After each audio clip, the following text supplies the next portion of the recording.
Hi, this is Trivial Punk, and today we're fucking writing a book. Okay, we're gonna do it to Toby Fox's Undertale soundtrack, though, because I fucking love this fucking soundtrack, and it probably won't last the entire time, because it's like, each track is only a minute or so in length. But it's 100 minutes, so it's a lot. It's enough. It's enough, I think. It'll get us part of the way through, and then we can listen to this. And hopefully it doesn't get taken down. But if it does, it's okay because it's also got my copyrighted content in it. Um, I don't know if it's a good idea to stream a manuscript that I'm actively working on, but we're gonna do that. I'm not gonna show you. Like I have the fucking. Oh, let me see. Thank you. Okay, so I have the entire plot written down just below this, just down here. Um, so I'm not going to show you that, but I am going to show you what we're working on now. I don't know if we're at the boring part or not, but we're just at a part in the story, so that's what we're going to do. That's what today, and then occasionally we're going to take breaks and play Slay the Spire too. So maybe when we run out of Undertale music, we then switch over to Slay the Spire 2, and then like do that. We can go back and forth, and then like start again, because I'm going to be writing for a while. Although I shouldn't write too late tonight because I do have a raid tomorrow. I did say I would be there. I did promise to be awake during most of it. So that's going to be a thing. Probably have to stop around 3 a.m. It's 9 o'clock now, so that gives us 6 hours of time. Excuse me. Where do I start with a trade-in flesh?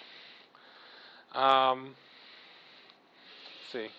I guess we could start with... no, that's Let There Be Light. That's different. That's my first novel.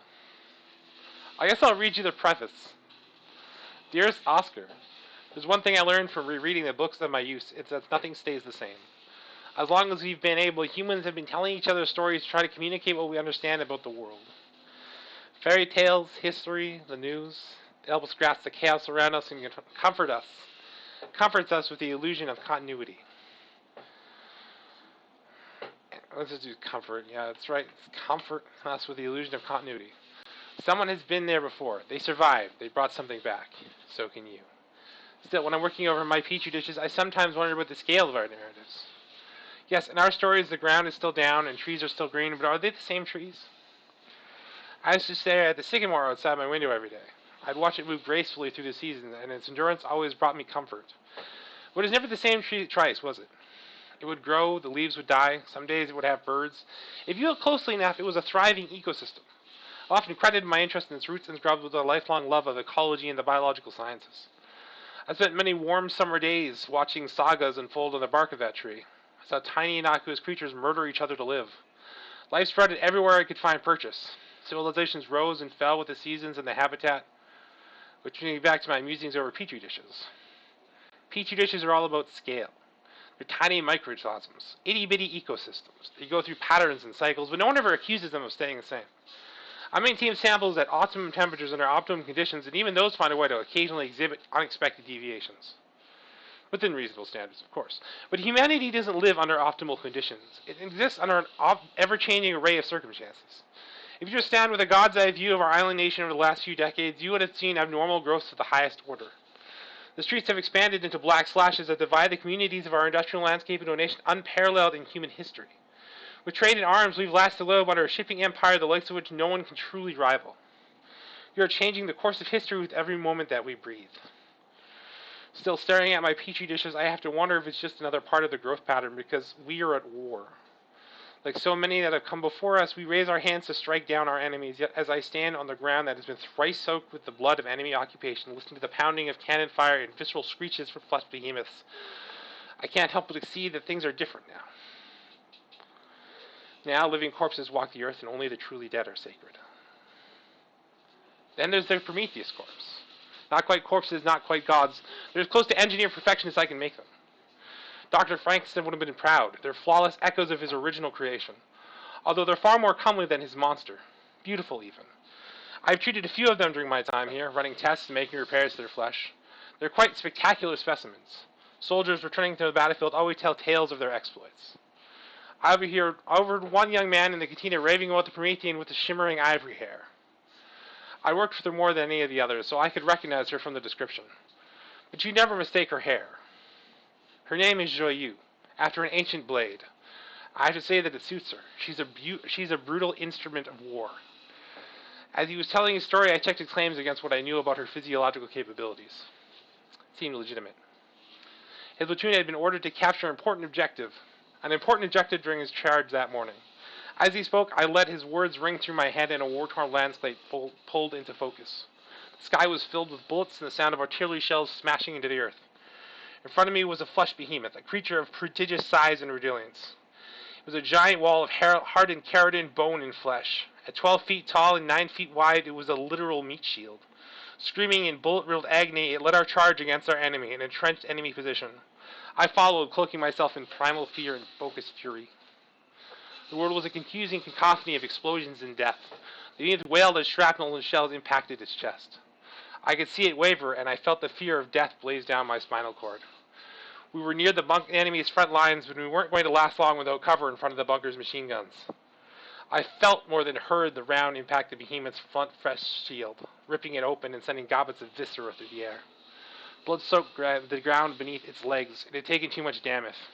Our behemoth began to fall. A feral scream ruptured my tight grimace. It was a pale echo of the crashing thunder that announced Joyeux's presence. Her roar overcame the din of the battlefield and carried my feet towards our enemies. I didn't think for the fear and rage that brought me to war. Joyeux landed between our soldiers and the toppling behemoth. Time's forward motion became an irrelevant blur. Seconds hung for minutes, but every moment ended as soon as it began. Her gaze was impossible and implacable. She propped the behemoth's body up, holding its twitching, moaning bulk in front of her as a shield. Her legs braced and her powers swelling in anticipation of the dash and the leap that propelled her and the behemoth over the enemy's front trench. Soon my attention would be swallowed up by the demands of combat, but the next few seconds were etched into my memory. Joyeux's leap brought her to the bunker's concrete machine gun ports. The behemoth's bulk had been protecting us from its deadly rain. With the force of her landing, she stuffed the behemoth's head into the open gun port, crushing the gun under its bulk. Smoothly drawing her gargantuan blade, she stabbed it into one of the open ports and tossed a grenade inside. She mercifully severed the dying behemoth's spinal cord and sheathed her sword in one motion. I had never seen anything so brutally effective. After that, the man lost track of Joyeux in the din of war, but his story would be told again and again around the base that night. The battlefield exploits of the Promethean Corps fueled hope and wild speculation. They were said to be unkillable, and their presence in the front line always spelled victory. When they clashed with the enemy's monstrous flesh beast, they convinced the soldiers that we could actually win. It's not that our troops lacked conviction or bravery. Their very presence on the war zone could attest to that. Our modern battlefield was plagued with nightmarish killing machines hewn from the flesh and bone of the fallen. It resembled a literal depiction of hell. Glimpsing just one of the many-bladed horrors trundling across the shell-blasted landscape was enough to make any soldier doubt their martial efficacy. Watching it eviscerate an entire platoon shrouded from return fire with thick layers of keratin was enough to make someone doubt their sanity and the sanity of the creature's creator. The front line was an area dedicated and dominated by the most destructive things we could dream of creating. The entire war made me doubt my sanity. Yet to watch one of these things, these horrors, be cut down by one of the Promethean Corps renews people's faith in our ability to end this war. To win it. I believe that they are our best chance too, but it's not because I think they're invincible. I've been Joyeux's handler on many occasions when she returned from the fight less than intact. She's lost arms and organs. Other times when she doesn't report in, she's retrieved from the battlefield. A few of those times I would argue that she was dead. We're not allowed to say that though, because Prometheans never die. These are facts that I'm encouraged not to share, but I'm also encouraged not to fraternize, so it hardly matters. Each time she's fallen, I put her finely crafted body back together, and each time I've wondered what it's like for her. Despite her humanoid appearance, she is intellectually and physically superior to me in every way. Her senses are sharper and more diverse. She has faced death 100 times. More than anything, it's that last part that fascinates me. Where does she go? Does she remember dying or anything about being dead? She's rebuilt time and time again from different pieces of flesh, so is she the same being each time? I know she keeps some of her memories because she remembers me, but I also know that she occasionally has some of her neuromatter replaced. She's died 100 times in the fields of hell, but she keeps waking up. Can't imagine what that's like. I used to wonder why she did it. I always figured it was because we never gave her a choice. But the more I listened to the stories of her exploits, the more hollow that rang. Joyeuse was not some broken attack dog. She acted with spirit and character. One of the reasons that I knew the young soldier's story was true that because she stopped to sever the behemoth's spinal cord. Yes, it looked like an effortless motion, but she was thinking about its suffering. Behemoths have several dense nerve clusters that work together to serve as their brain. They're dispersed throughout his body. It's one of the reasons they're so hard to bring down. Before it can be stopped, it has to sustain enough damage to break its body or destroy its dispersed brain. So even if most of it dies, part of it can still be alive and suffering. Its spine serves as an important sensory junction. Destroying those connections would stop pain signals from traveling to the parts of the body and brain that were still alive. She knows what that kind of dying suffering is like. I think she's been left like that many, many times. When the waves of battle have crashed and ceased, after the tides of men and monsters have retreated to their warrens, there's nothing but the moans of the yet living and the search for the dead. I have nightmares where I am standing in that in-between place, body broken and misplaced among the dead. Often I am Joyeuse. Sometimes I am Cortana or Durandal, but most often I am Joyeuse. I lie there in the darkness, listening to the whispers and cries of the dying, and I swear to them that I will end this. Because I know that by morning most of them will be dead, and my body will be rebuilt from their remains. And there's nothing I can do for them but lie in the darkness and listen to them die. Hear their dying oaths and swear to be their sword. A sword forged in their dying lament of a bitter conflict. It's never enough, though. Because I've been here before. I've lain in this pit of death and promised this many times. I know that the soldiers I'm surrounded by believed in me. I feel the true weight of the grinding conflict we began, and I feel it squeeze the life from my spirit. Then a goat pops up, or I realize that the only solution to make eggs somehow, and the dream shifts. I keep going back there, though. I haven't figured out how to escape it. I don't know if I ever truly will. I found her like that a couple of times, because I'm a Red Walker. The Walker Corps is one of the mechanisms that keep this war running. In the lull between maelstroms, under the auspices of proper wartime procedure, the White Walkers take the field. Their duty is to search for the bodies of the fallen. White Walkers search bodies for dog tags, and then they retrieve and catalog the dead. They lay bodies to rest, because in our war only the truly dead are sacred. Of course, their work takes place just before dawn, after the Red Walkers have finished picking the bones. Red Walkers take the field as soon as the conflict has died down. We wear deep red outfits to mask our movement and the red lights that guide our search. Walkers are treated as non-coms when they're cataloging the dead, but Red Walkers are combatants. It's our job to find the flesh we need to fuel our war. We retrieve still functional constructs and look for the pieces that these monstrosities will need to function again. We search the bodies of allies and enemies alike, looking for functional pieces with which to build new flesh machines. Most often we take the bodies whole and deliver a collection of dog tags with the White Walkers as a professional courtesy. Sometimes only pieces of a body will be usable, so we remove them in the field to save transporting the entire body across a war zone under the cover of night. The tools we've been forced to use for these procedures are becoming increasingly rudimentary. I've been part of Red Walker caravans that have been ambushed by other walkers. I've heard stories from walkers of monstrosities designed to hunt in the night. I've been told of their glowing eyes and the agitated clicking that signals their attacks. Of long, delicate creatures with 1,000 bony legs that slither through the battlefield in the darkness, hunting by the heat of warm bodies. I like this, but I might want to change battlefield to trenches. Let's see, battlefield trenches. I've armed myself with their descriptions of as much military training and hardware as I can access. Still, thinking about them does make it harder to concentrate on the ever-important task of fueling the war. Staying alive. None of those tales have shaken me as much as finding Joyeuse's broken body for the first time. Like many before me, I had bought into the myth of the invisible Prometheans. Yes, I had fixed their bodies, and I was immune to the wild speculations of their healing factors and super strength. I knew exactly what they were capable of, and that's why it was so shattering to see her lying dead on the ground. She is the embodiment of majesty and strength, of courage and competence. Joyeuse is beyond human.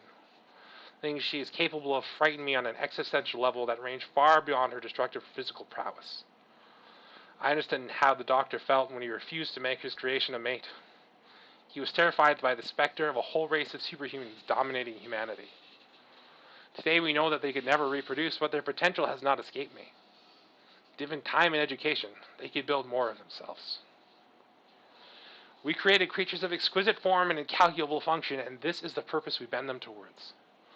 As I gazed upon her broken form, I wondered at all the things she might be or do in another life, under another guise. We have created a machine of death that fuels itself with death. In the crucible of a million lives, we have crafted beings of indescribable power, and we have broken them time and again upon the anvil. When this machine has ground to a halt, only the numberless fallen will be allowed to account for the sheer magnitude of the atrocity we have committed. As only the truly dead are sacred. Will this tithe of bodies be enough, or will we end up back here again? Bodies merely plug the gap where words should have gone. When all this is over, we'll still need to talk. In the meantime, this all feels so futile. Yet for us, on the field of battle, there is no other option. We decided to be soldiers. Peace is the job of nations, of people, not soldiers. Zhou rises at the dawn of every battle and rides into the fray like she's never seen death, because she is hewn from it. She strikes with the unwavering fortitude of impossible loss. I believe the Prometheans will be a deciding factor in our war, not just for their abilities, but for the hope they inspire. Zhou is my guiding light. She is the sword of the people, and I am her shield from death. Yours truly, Hannah Summers. That's the fucking preface. That's the before the story of the Promethean War, the greatest war, as they call it.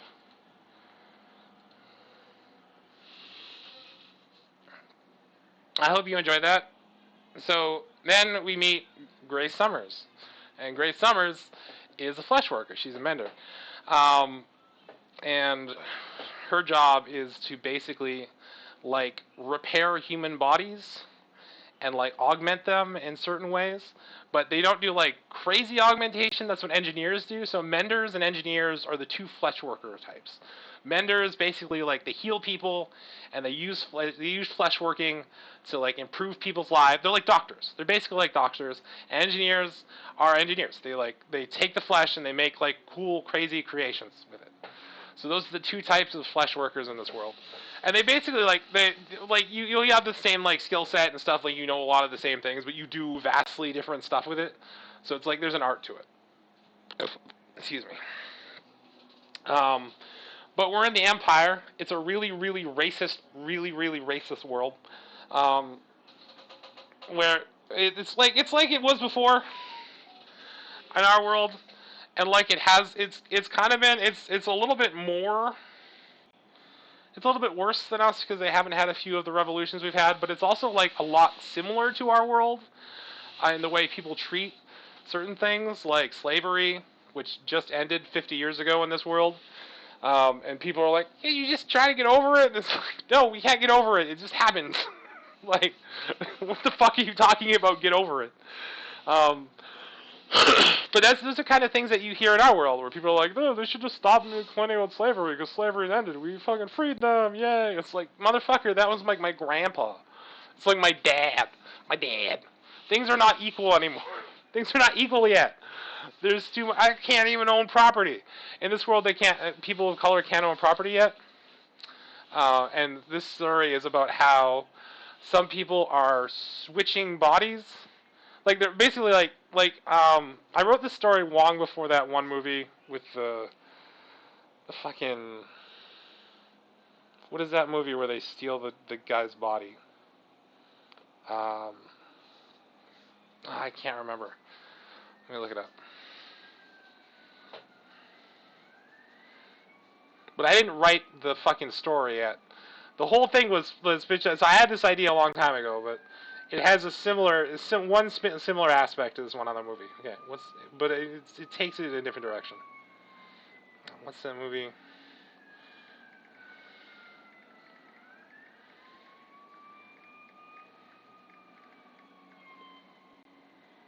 Get Out. Yes. Okay.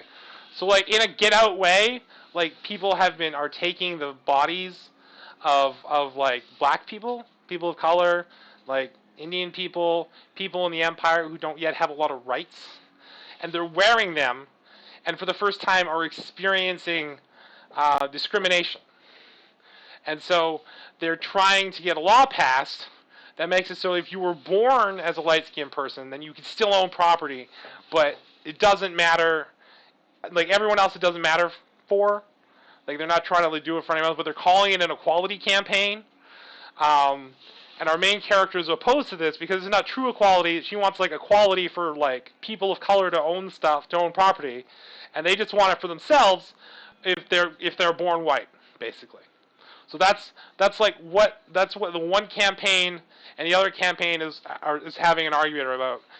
We just had that argument at a fucking event, and the event is over now. And Grace is the main character, is meeting Tracy, who is the other main character, and they're about to like just meet. She's just going to Tracy's apartment for the first time. So that's the basic bones of the story, as what it's happened so far.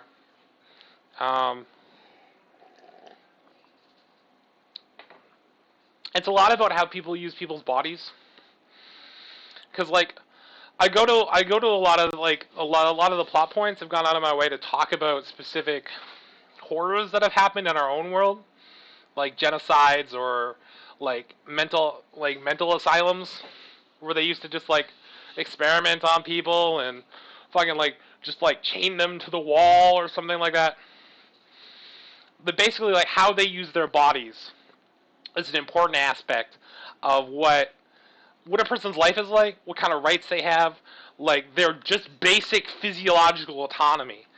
And in this world, that's going to become further in question because basically they want to make it. I guess I've explained most of it to you already. Yeah.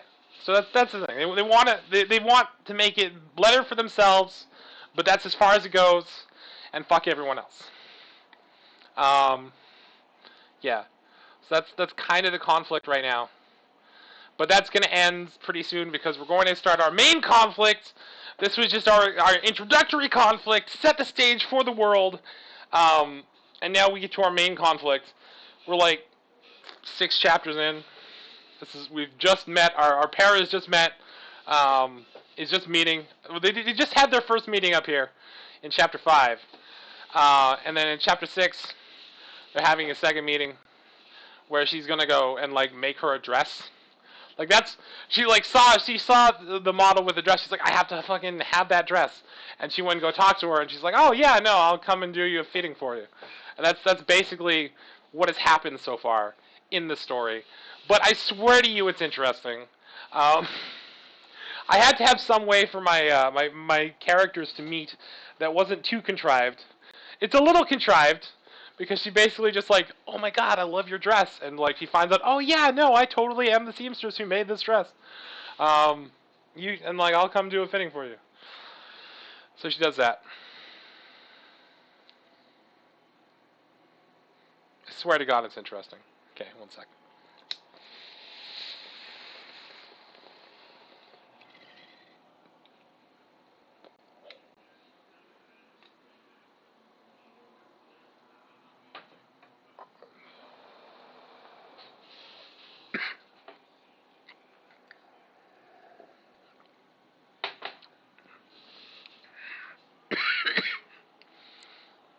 So we're at a little over a week later, after the gala. So she had the gala basically to like kick off the campaign of Seamless. Okay, so these people who have made carve-outs for themselves, who just want carve-outs for themselves, right? Excuse me, if they were born with light skin. They just want carve-outs for themselves. Well, what's happening is the way they've basically like convinced the people who've done their surgery to leave big surgical scars, intricately designed surgical scars on their bodies to make sure people know that they've had this Mender surgery and that they are not like naturally a person of color. They want people to know that It's important to them that people know that. They want to co-opt the bodies of people of color, but they don't want to be treated like a person of color. Because there might be something bad about how the Empire treats people of color. You know? Yeah, that's part of it. So they can't own property. They basically like have everything taken from them. And also, it's cheaper. We find that out. I've been explaining about the flesh markets. That's part of chapter 1. Is explaining about the flesh markets and how they distribute. They distribute motherfucking corpses and stuff. Like they get corpses, and they're collected by menders, and those menders bring them in, and then they're given to the society, and the society basically has to distribute them, and they sell them. So they like get fresh corpses. They're sold to the Mender Society. The Mender Society buys the corpses, takes them, distributes them to either the Royal Mender Bureau or to the Engineering Guild. The Engineering Corps is basically like in contest with the Royal Mender Bureau for flesh, because flesh is like a commodity in this world, like a huge commodity. It's a commodity in our world, but it's a literal commodity in this world. I guess it's a literal commodity in our world too. But they sell it to them, and then they're sold to menders individually who are like, oh, okay, so I need this kind of piece and that kind of piece for this thing I'm doing, and this surgery. So I like, my guy needs a new hand, so I need a hand that's like this big with a skin tone and blah blah blah blah blah. And like basically, Grace argues that like you should try to match people's skin tone to their natural skin tone, just because it'll like look like their hand more, instead of trying to make it look obvious that you've like made a switch or had the thing, because it kind of divides people into the class of people who can afford to get mending done and people who can't afford to get mending done. It's basically like a class divide. There's a class thing. Grace doesn't like that people are scarring themselves now to try to look like they've had mender surgery done, and so people are self-harming because of this new fad, this new trend. And Grace doesn't like that. So that's one of the things. That's one of the reasons she starts this seamless campaign to be like, just get mender surgery done without seams. Look how fucking good it looks. You can't see that anyone's had any surgery done. You just look fantastic. And that's basically what the seamless campaign is about.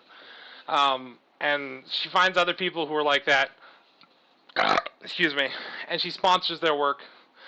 And basically, she's trying to get people to just like that to be the hottest trend. But what we're going to discover is that part of the reason this campaign is kicking off is because people have found a supply of bodies of people of color, and so it's cheaper. So there's an economic advantage, and basically that's where the trend is coming from. Is this attempt to meet the needs of the Empire's flesh wakers, and so we talk about what happens to those people and why it's happening. That's basically the why, I guess.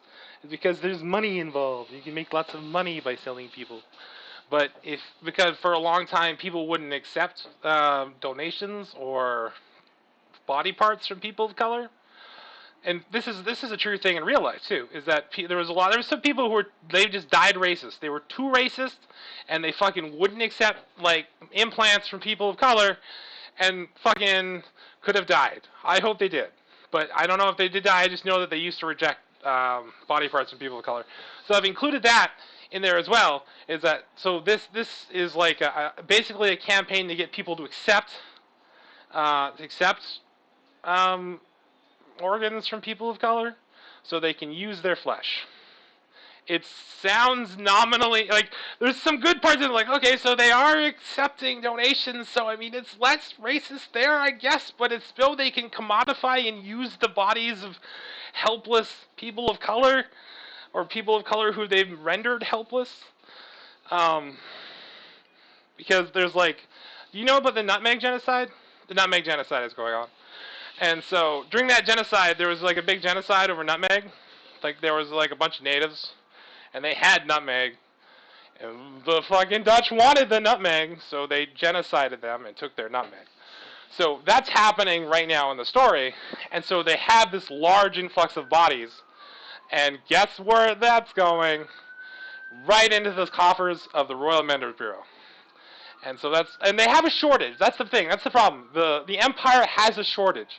There's this constant growing demand for flesh as it becomes cheaper and more available, and you've got to meet this demand somehow, and you can't. And they've been relying on donations, and they're running out of flesh. So they've got to find a way to meet this demand. And in the midst of this comes Miss Grace Summers and Tracy, who is I can't remember how to pronounce it. Shueshi. I think it's something like that. It's a Chinese name. Her name is Shueshi, but it's hard for people from the Empire to pronounce, so she just says, just call me Tracy. And that's the anglicized name, Shueshi. It's a common name. I made sure to look it up. It's a common name. But yeah, so that's what's happening right now in the world, and that's why it's happened.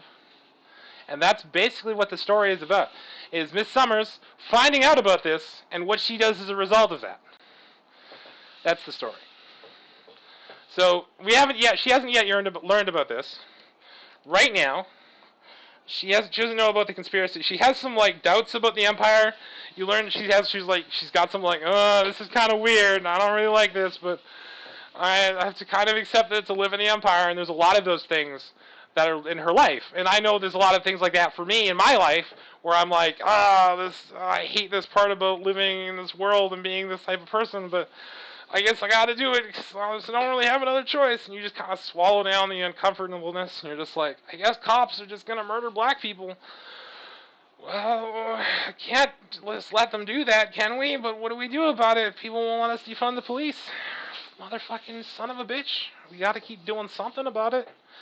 But, right now, I'm still living in that world. Still getting treated better by the police because I have light skin. It's the thing. And I am indigenous, but I have light skin. It's an interesting place to be. It's like I am a person of color, but I don't really have a lot of color, so you can't really tell that I'm a person of color. So I have had this completely different experience of life, of being a person who has this background, but who is treated completely differently based on my skin color. So I don't know. I would have a very different life, be a very different person, if I was treated very differently my entire life by everyone I met. But I haven't been. And apparently, there's a lot of different things that happen when you do have darker skin tone, or if your name is not as French as my name is. I've got an Anglo-Saxon French name. I look white. I've never had trouble finding a job. I've never had anyone discriminate against me. Never in my life have I read a thing where oh yeah, all the AI are throwing out the fucking names of people Mohan. Mohan's one of the main characters. He's got a name like Mohan, throw out his resume. Fucking AI do that now. They do that because the people before that were doing that, and they just picked up on their racism and they just recreated it. It's nuts. That's the world we live in. It's not quite the world they live in, but it's basically the same principle. So this story, like I said, it's a lot about racism. It's a lot about, race. I guess it does necessarily have to discuss race, because if you're going to discuss racism, you have to talk about race. But it's not really because race isn't really a thing, but it is a thing. It's okay, we're all just humans, right? But based on our experience of life and based on our experiences of culture, we have differences between us that aren't really that big, but they exist. And people are proud of their national and racial heritage. And I guess they should be, I guess. I don't fucking believe in nations or race, but motherfucking, I guess so. You guys want them, and it's important to you, and apparently there are some differences that, culturally, we say a different word. Oh, we say a different word in our holiday. We also have holidays, but they mean different things, and they're personal, and sometimes they're collective, and these things are good, and they help bring people together and help us understand each other, and it's nice, right? And those are some racial differences, I guess. if you want to say races, but it's really like cultural and genetic differences. And the genetic differences aren't really that big. They're mostly like, here's how much melanin you have, what your fucking blood cells are shaped like. I guess at some point, people with this skin color had a fucking crisis of evolution and just very slightly changed the shape of their blood cells. Someone with these blood cell shape ended up having a lot of kids, and no one else was having a lot of kids, and they just outcompeted. And so now they have a slightly different blood cell shape, I guess. But it's not good because it'll give you disease. Sickle cell syndrome. You can get sickle cell syndrome, but I mean, like, not everyone has sickle cell syndrome. It's just something that someone specifically with this skin color had, and I don't know how it's related. I don't know enough about like the history of sickle cell anemia, but I do know that it's not something that like white people get. It's something specifically that people of African descent can get, and it's because some point in their heritage they had like a reason, for some reason there's a blood cell shape that gave an advantage, and it outcompeted, and now it also exists as a competing blood cell shape. So that's pretty cool, I guess. That's neat. Genetics and evolution are fun. But there's not really a big difference between people. And there's not really huge differences between us as like if you had a guest in one location, you would feed them food and give them water. And if you had a guest in another location, you would feed them food and give them water. And like, you don't wear shoes in the house. Sometimes you wear shoes in the house. Sometimes you don't wear shoes in the house. That's a difference. Some people do, some people don't. It doesn't mean we're physiologically different or that they are lesser or more or better than us, which is like kind of what racism is about. Or like people believe in races, or like, we'll compare them. And there's like some differences, and it's like, not really. I mean, a lot of those differences disappear as you get older. We do all of our reporting on people who are college age, so whatever. It's true. I mean, it's based on like how people are like growing up, like how seriously they take school, how much time they spend studying. Like, if American kids spend as much time studying as Chinese kids do, they would have better math scores. But honestly, it's not really that big a difference. Like, if you look at the rankings, but like they have a culture of studying. I think Japan does too.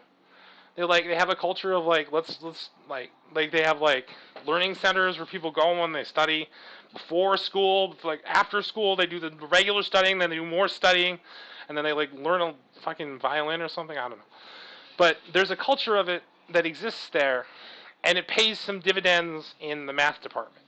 And that's like a joke everyone tells, and it's like, oh, it's because they're Chinese. No, it's because they spent more time studying. That's why he's good at math. Ha ha ha. And like, the joke is like, oh, it's just because of the race. Like, no. It's because that person spent more time studying, because there was a culture of studying, and if you spent more time studying math, you too would be good at math, but you didn't. But it has nothing to do with fucking race. It has something to do with culture. It has something to do with how you spend your time. And it's not really even that big a difference, honestly. That being said, what exactly a race is like a national and cultural identity mixed with some small genetic components, and like that's a lot of it as far as I've been able to define it. Like, that's what a race is. Nothing inherent. It doesn't change who you are. It doesn't make you better or worse. You're not like you're not impure, or like you wouldn't accept organs from someone.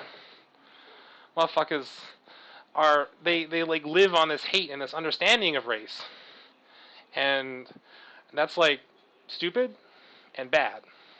But it's what people do, and that's what I'm discussing. Because Grace doesn't really see race that way, because she basically cracks people open for a living. Like, they're all the same inside. Like, their insides are the same. You take the brain, move it to someone else, same person. She finds it more important who the person is and what they do in the world, how they move through it. That's more important to Grace as an individual. So those are her beliefs. She would like equality for people. She's not alone in that, but it is a profoundly racist empire. As I said, there's always been people who fight for equality. They've always been there. I want you to remember that. Even in the darkest times, there is light. There always has been. It's just there's a lot of fucking darkness. And at this particular point with the empire, as you could tell, after they won the greatest war, has insinuated itself as this great shipping empire similar to the British, but it's like, the way they talk about their history is similar to America, so I basically just took American Republicans and I stuck them in Britain. And that's kind of what a lot of the citizens of the empire are like. So you're going to find out they're not all that super likable, but it doesn't come up as much as you think, but it's going to come up a fair bit because Tracy is Asian. And so it might come up. I don't know how much it's going to come up. We're not going to do anything gross with it. Like, she's not going to get called anything. Be like, oh, blah, blah, blah, blah, blah, blah. I don't know any Asian slurs.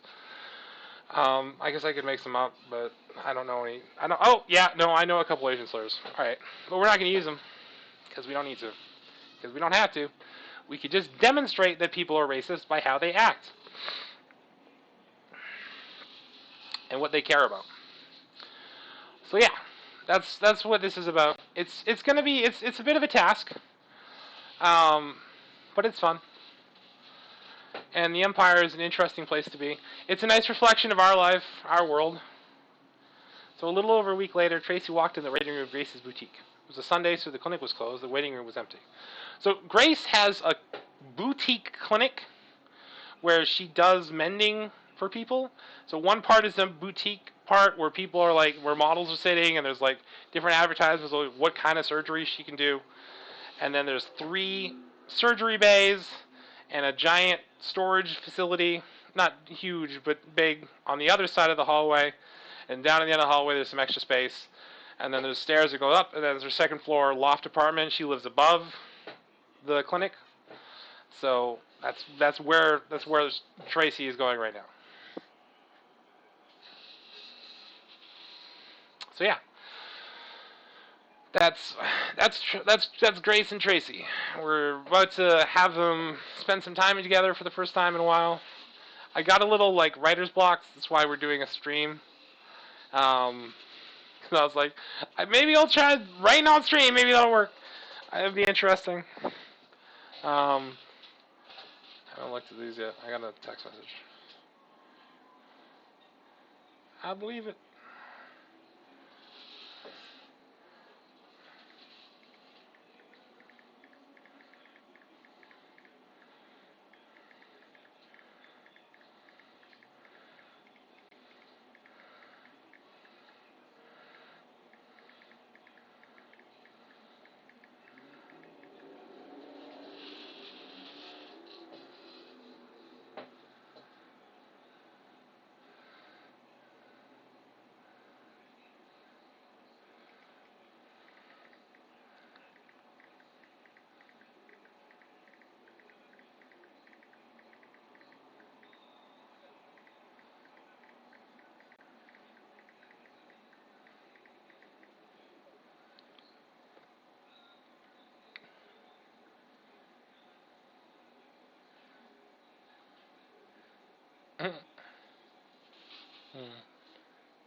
Anyways, I just had to check my text messages.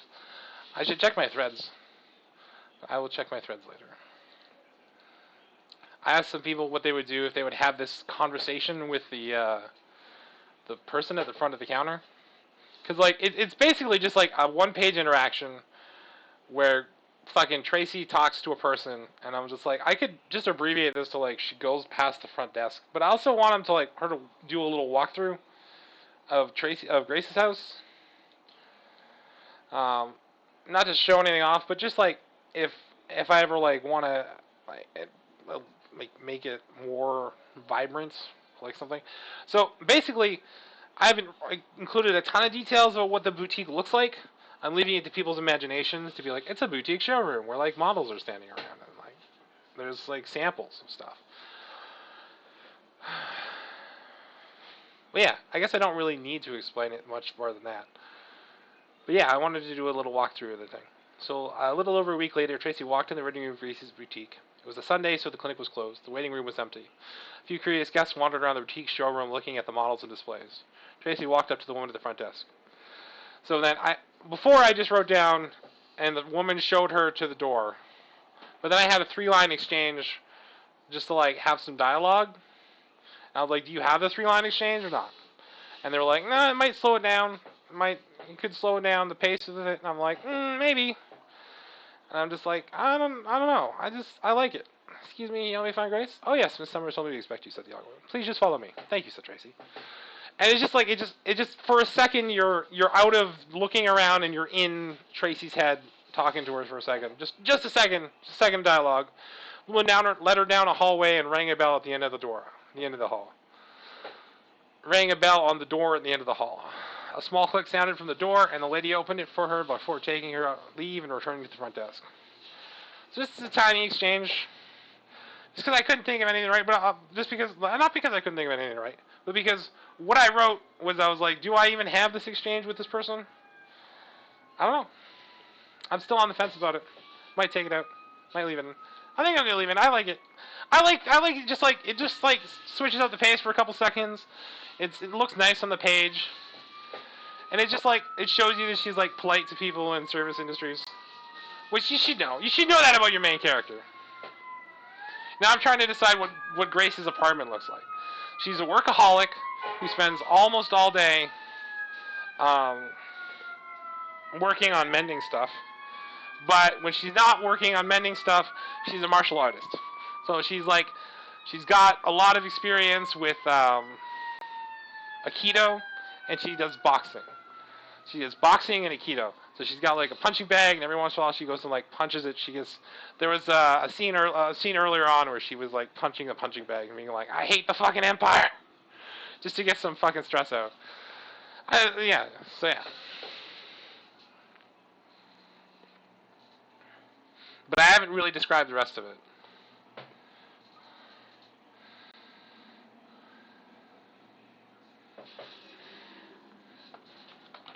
The upstairs is an open concept layout.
The floor was a dark oak.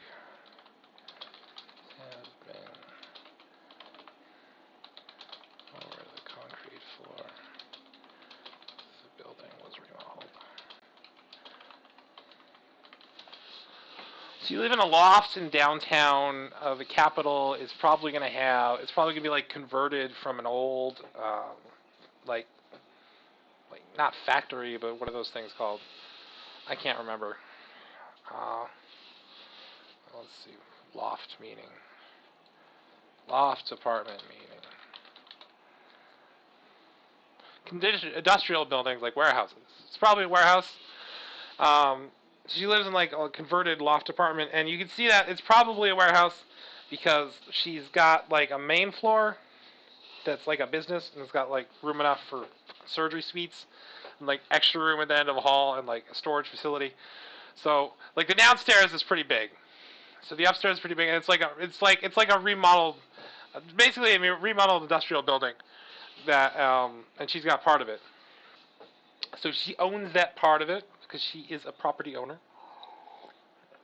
In this universe, they had the sexual revolution, and made it so because basically they ruled that when basically because people would like change sex and gender because they could do that because they could just take out their head and be like, I'm gonna go be in another body right now. And so they would do that sometimes, but when they did that, they found that they didn't have any rights. They were like, shit, I turned myself into a woman for the summer, and now I don't have any fucking rights, or forever, whatever. But the court ruled based on some science that exists in our world that what you transition to like permanently is what you were supposed to be at birth, because there are some physiological differences in people who are gendered, like who transition their gender. There's some physiological differences in some of their brains that make them more like the brains of the people who share their gender, their chosen gender. We don't know if that's because of how people interact with them or how they think, because often like how you use your brain will change how your brain is shaped. But I mean, it's pretty early on for that to be the case. But there is some physiological differences that can be observed, and so they say like, okay, so then we're gonna rule that you are whatever you transition to, that's your gender, or that's your sex, whatever. Actually, gender and sex in this case. Not necessarily, but that's what we're saying. Like that's what the courts have said. And so that you get the rights of the fucking place that you transition to. And so people wanted to be female sometimes, and so the houses got together and pushed through a bill for equality among the sexes. But they were still too racist and didn't want to use the parts from people of color, so they didn't push through a bill for equality among the races either. And Grace is pretty sure they're just going to get a carve out and just be like, if you were born with light skin, then you can still own property like you have light skin, even if you change, because you can change back. And basically they have implants in their body. They have these like, because you can't have fingerprints on people who can switch around their arms and stuff. So they're like, okay, they would put implants in people's bodies so that like if they change their jaw and their dental records and their fingertips and something, they would still have something to be like, okay, this person is this person. And so they're pretty sure they're going to get a carve out so that people with that insert, or people are going to be judged, their property ownership rights are going to be judged based on that insert. And so that's what Grace is pretty sure is going to happen this time. It's not going to be exactly the same as it was before because they don't have that same ruling. And it's a little bit of a silly ruling. You talk about it, but yeah, it's a ruling. It's sometimes how the courts work. They're a little bit slow. Sometimes they come to onerous decisions. Like, and then they can just be overwritten by Parliament, though. That's the nice thing. You can just like pass a law. You can go through all this like trouble, all this work, all this money, all this decision making, and then just have Parliament pass a law, and it's like, okay, that's the law. We gotta listen to the law. And like the people who pass the laws are like so much more like shenanigan-y and like low key shady.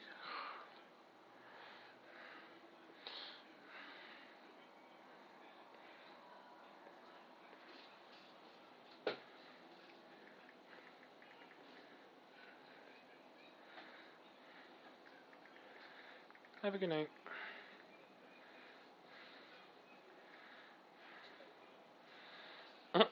Oh, that's nice.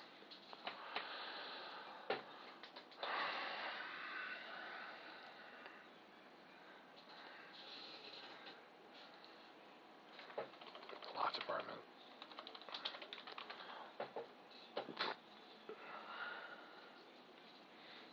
The Open Concept Design.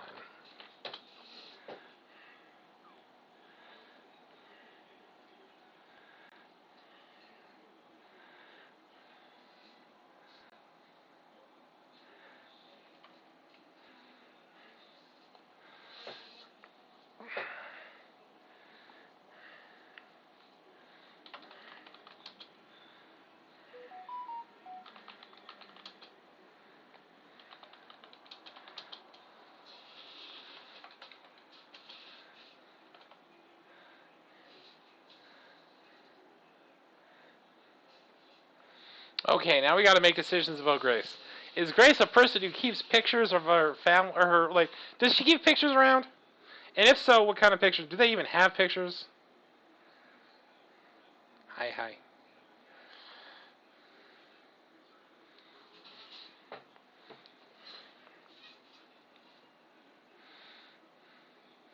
Yeah, I don't know if they have pictures yet.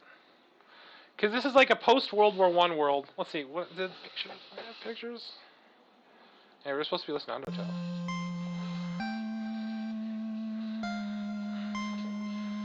When did pictures develop? Lol. Okay.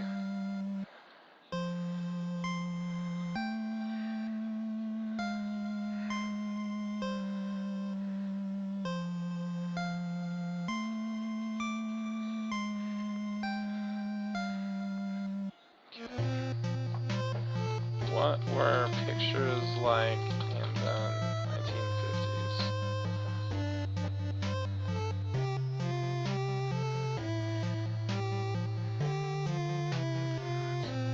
20s?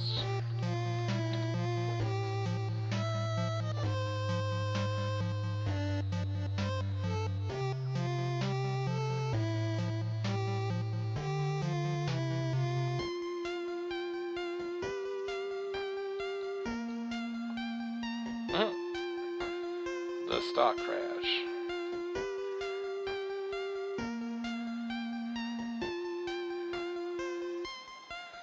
So they had grainy black and white pictures then.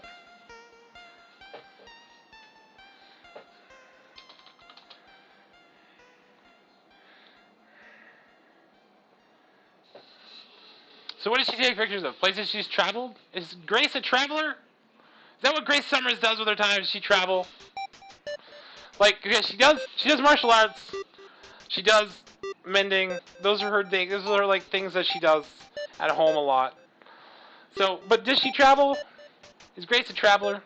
Grace strikes me as a traveler. She's like an energetic, outgoing person. She's got money. Having furniture dotted the rooms. Pictures on almost every available surface.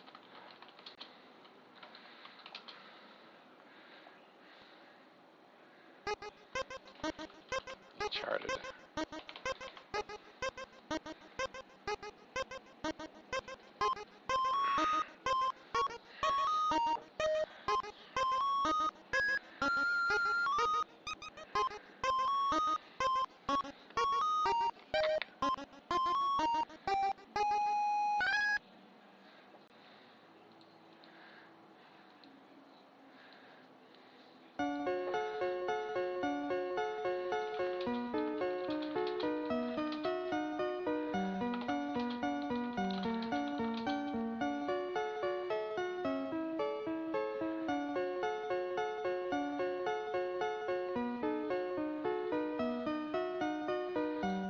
Synonym for story.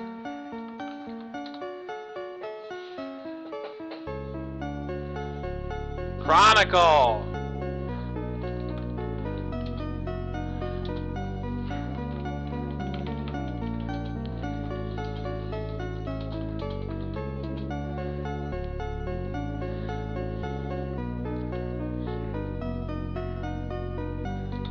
It's nice to have money.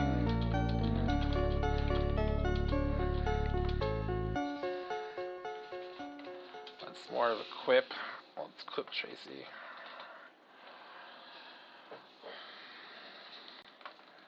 What was that?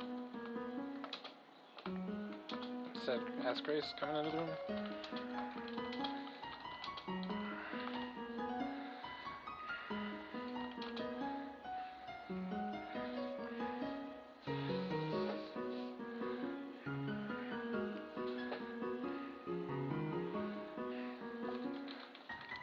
Upstairs.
Mhm.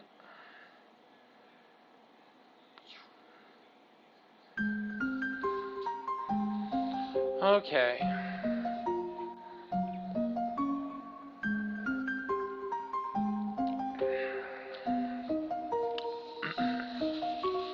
I looked at my threads activity. I wanted that little number to go away.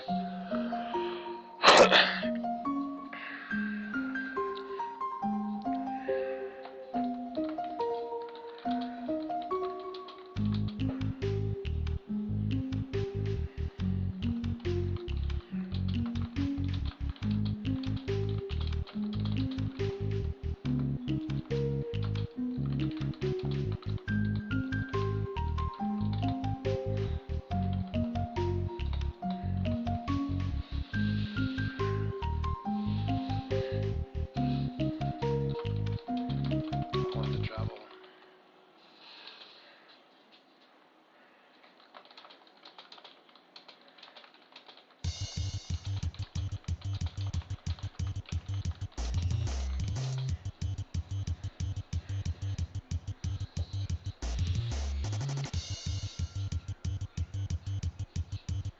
Anticipation.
Now, do we go with? Is Tracy like what's it called?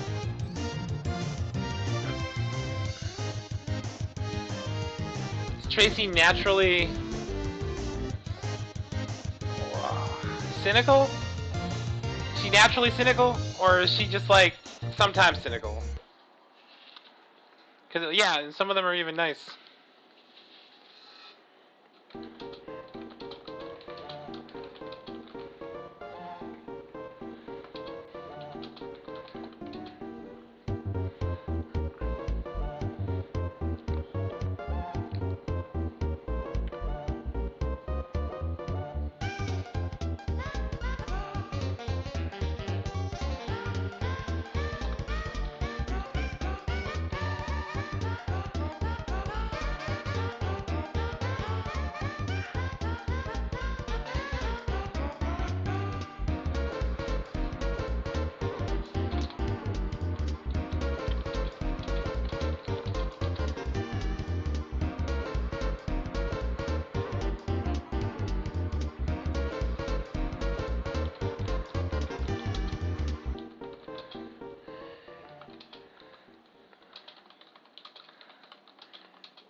I've hit my share of you.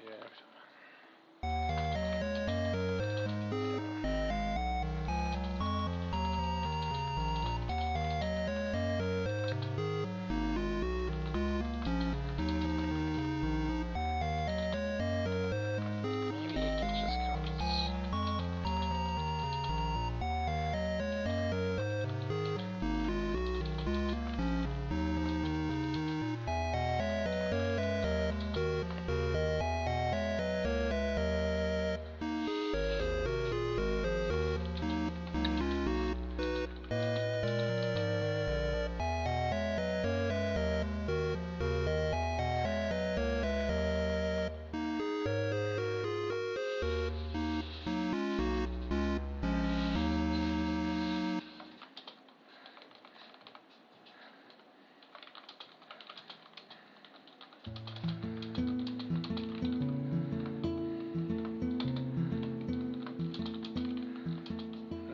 Is it really that bad?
It's a numbers game, though.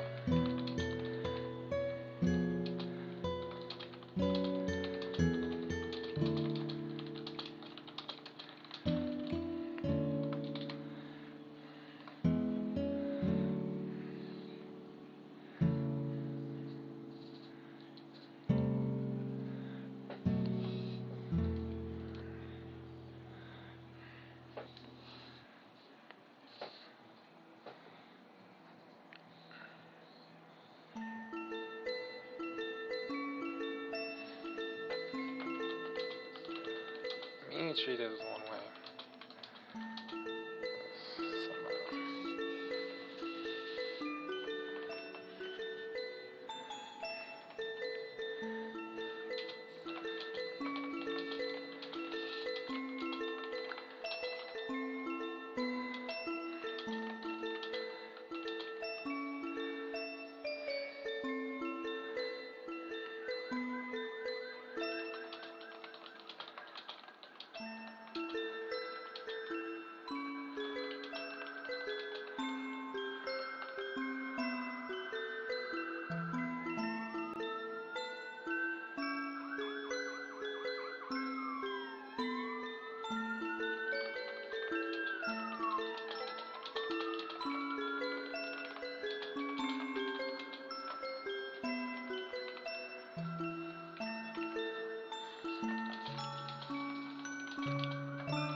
Seems awkward to you? Is that an awkward sentence?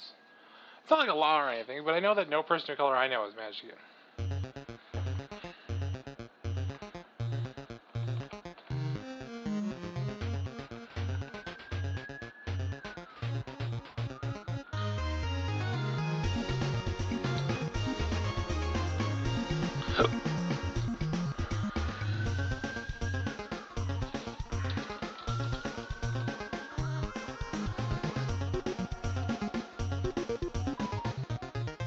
That's why they needed DEIs and stuff, because like basically traditionally they were just keeping out people of color. Same way that it's pretty horrible out there.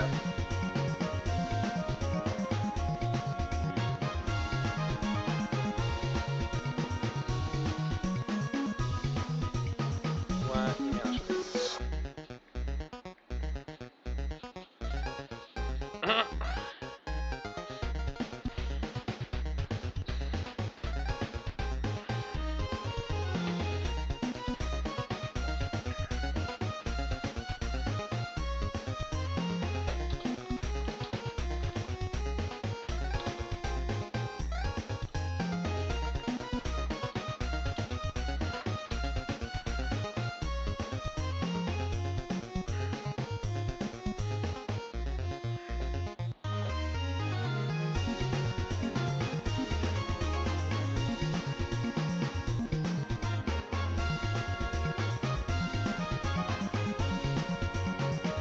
It's like Harvard.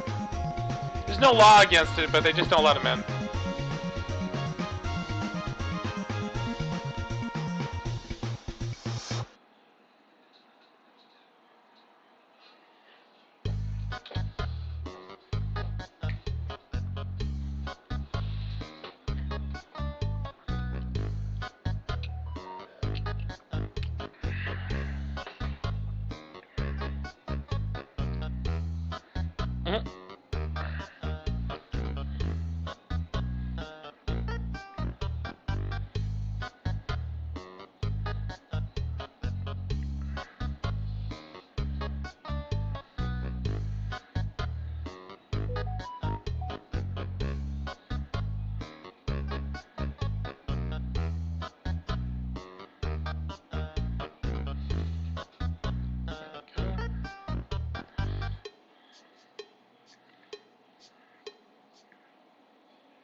Spawn at the Menders Academy?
What's that called?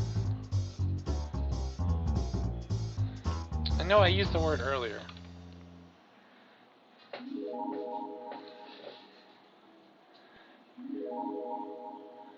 Intern.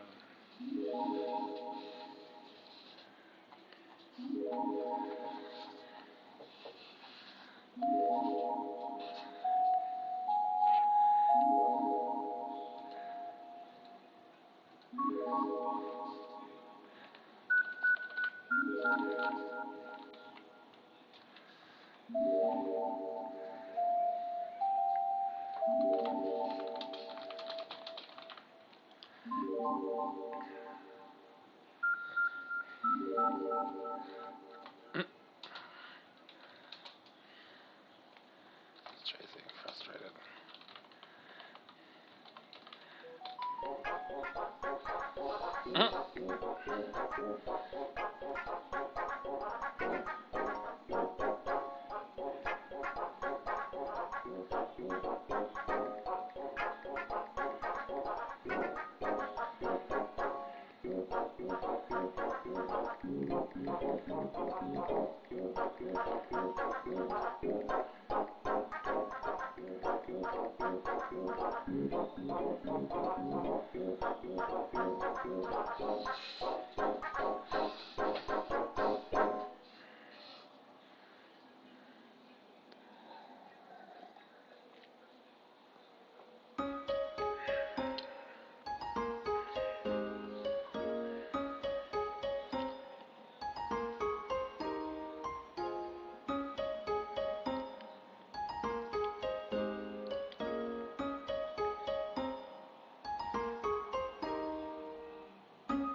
Oh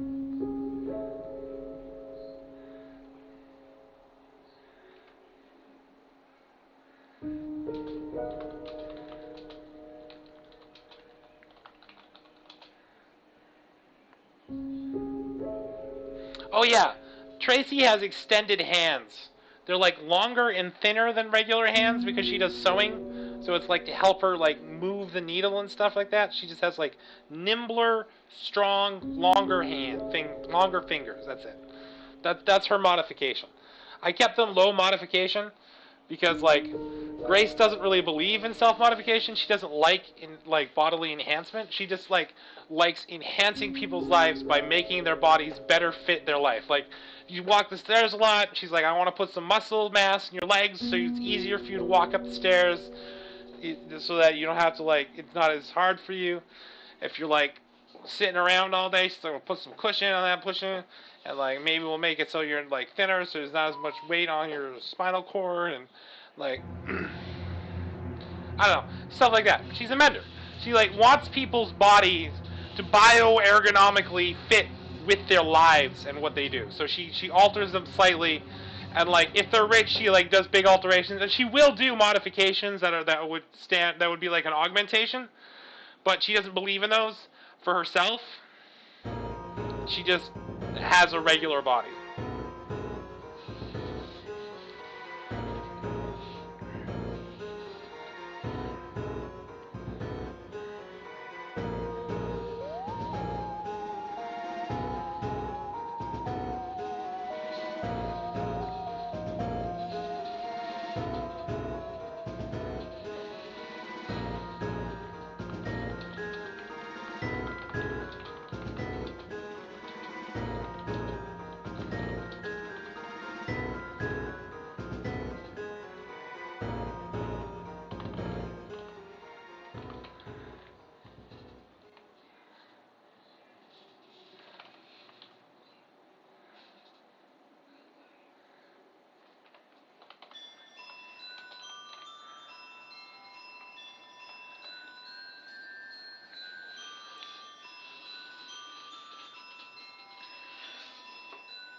It's going to change me life. Yar.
Isn't it the most amazing?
Nosh is the right word there, right?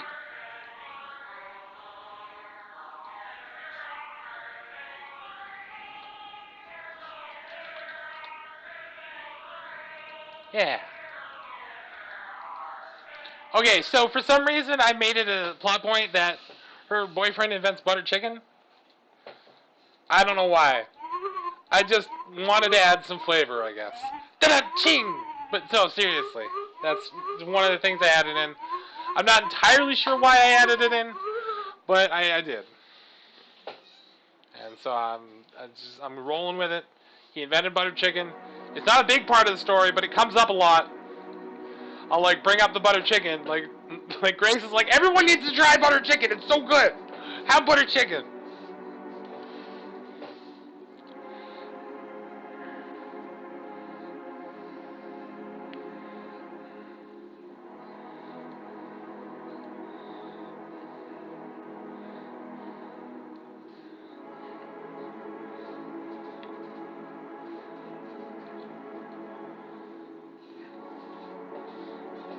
But to this point, I haven't shown someone actually eating butter chicken, just enjoying butter chicken, and like they're at the table eating butter chicken, but I don't describe them eating butter chicken. They just like eat butter chicken and like, oh, this is pretty good. I don't think I have to do much more with that.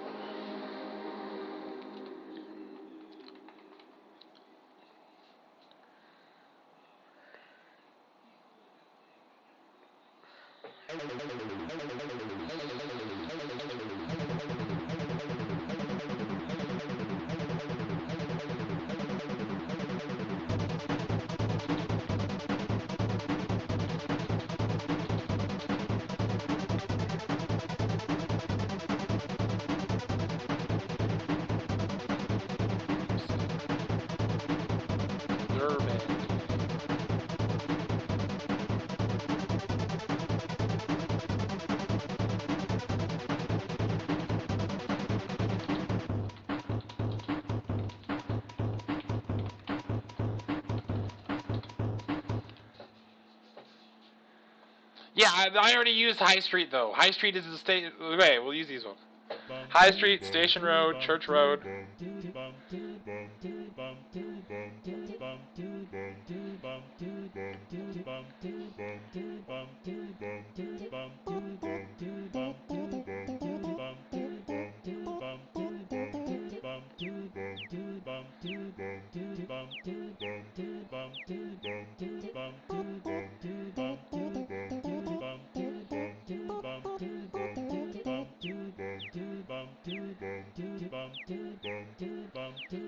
Let's go with Park Road. No, let's go Main Street. We'll just do Main Street.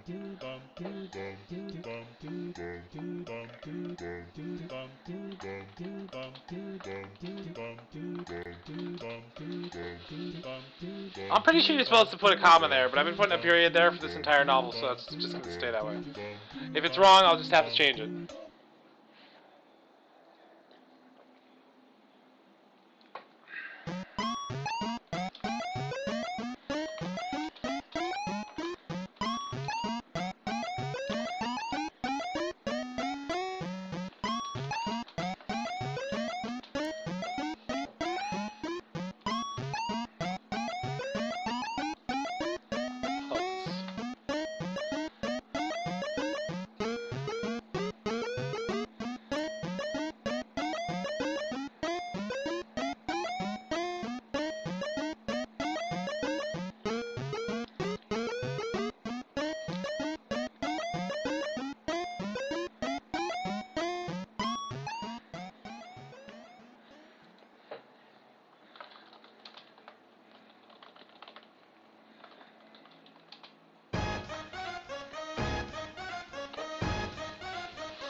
I don't think she eats. She probably gets dinner at the pub.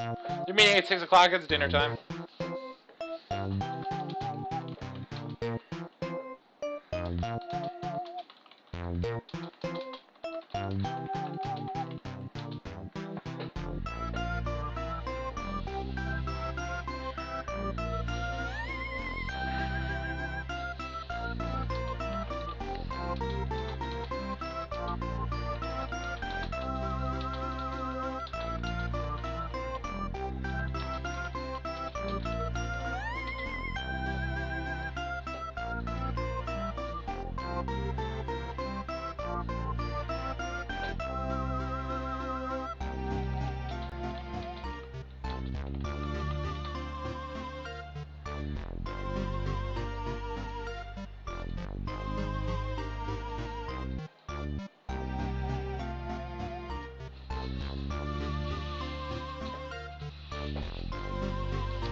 So we're in like a post-industrial Model T-ish time, so they could be, like, cars are probably common.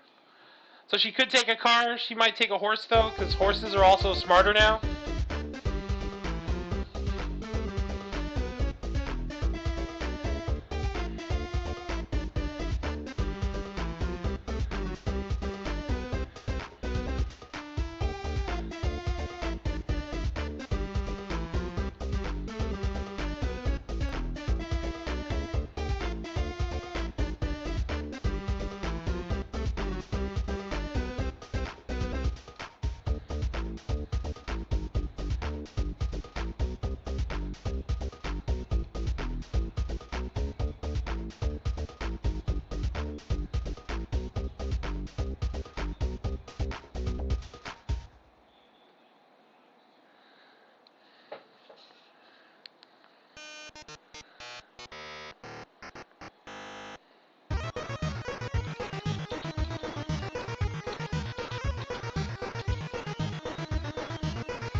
How many times have I used of course?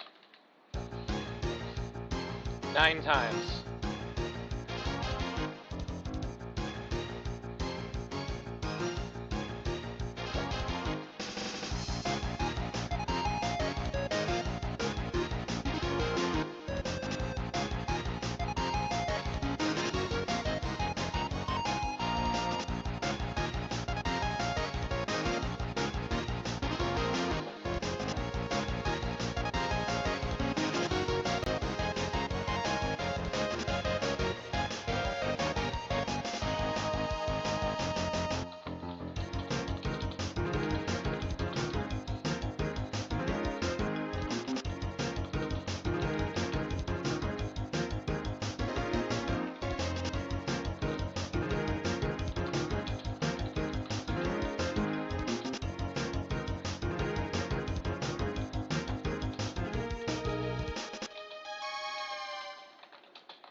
Time for a bio break.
And we're back.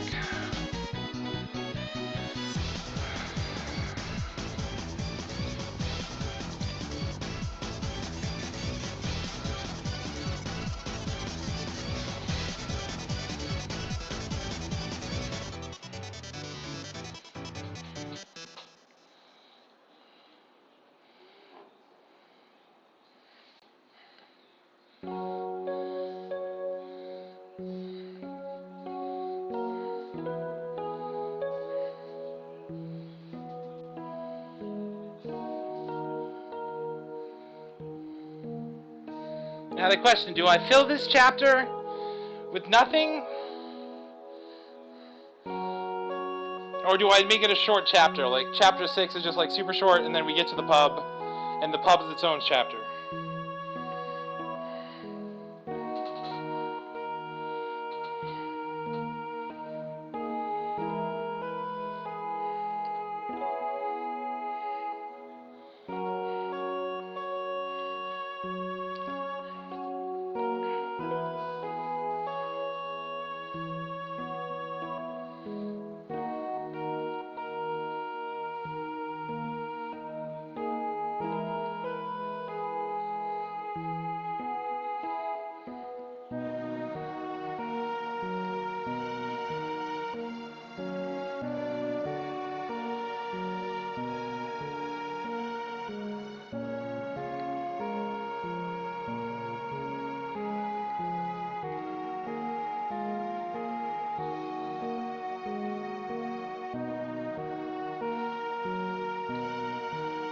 Yeah, chapter 6 started on 52.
just called it Main Street, right?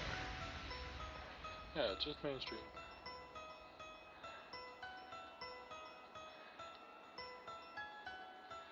Main Street, Main side.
Back on tracking. Yeah, you go burger trucking? We go burger trucking all the time on the weekends. I don't know what that means. Better not say that.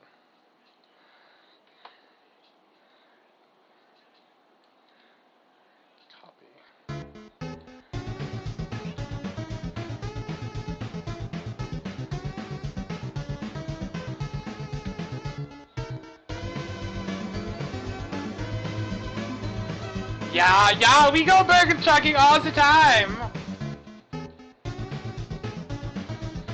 We are amazed by the beautiful of the hills. Yeah, we are. He's very nice.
I don't want to be like, yeah, I said books, and I'm like, yeah, no, this is a bookstore.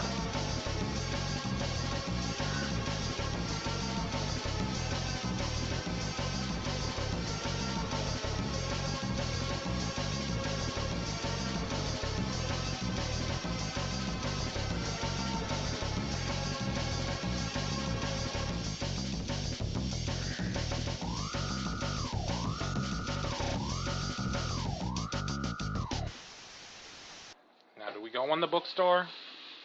I don't have a good reason to go in the bookstore. I'm just stalling. Well, not really stalling. See, this chapter ends like pretty soon, and I want the next chapter to be about the pub. So I'm trying to fill the end of this chapter with something relevant to the story, and I'm grasping at straws here. I could just make it a very short chapter. But I brought up Smart Horses earlier, so I wanted to just reference it again. The first time it was a joke. This is a little bit more navel-gazing.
I love getting drunk and going to bookstores.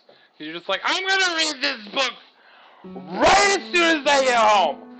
And you just like never read the book. It's on your shelf. I have so many books on my bookshelf that I need to read. I love reading, but like, I have so many books I need to read. And a lot of them I was like, I'm gonna fucking read this book so fucking hard. You don't even know. You don't even know. Never gets done.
Ah.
I know this person. This is an actual person.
I think we could cut it there.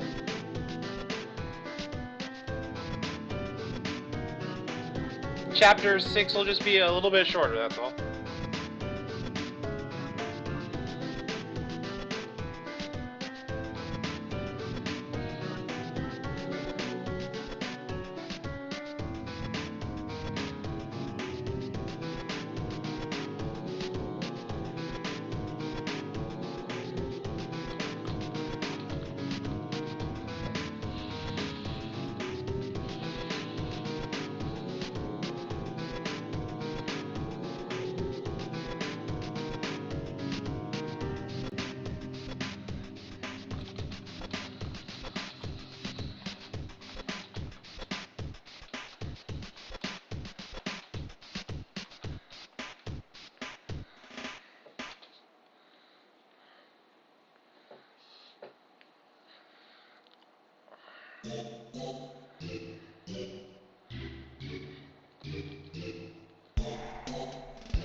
16,000 words. We're about 25% of the way through the novel. We've gotten through all the introductions. We've got all the setup. We've explained mending. We've explained the world. We've explained a lot of the more difficult to grasp racial topics. And now it's time to just enjoy the story. Because this is the inciting incident. This is when shit starts getting funky. They will lack her funky groove principles. Okay.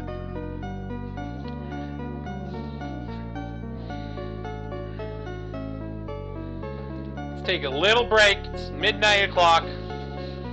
Finish chapter 6. Let's play some Slay the Spire 2.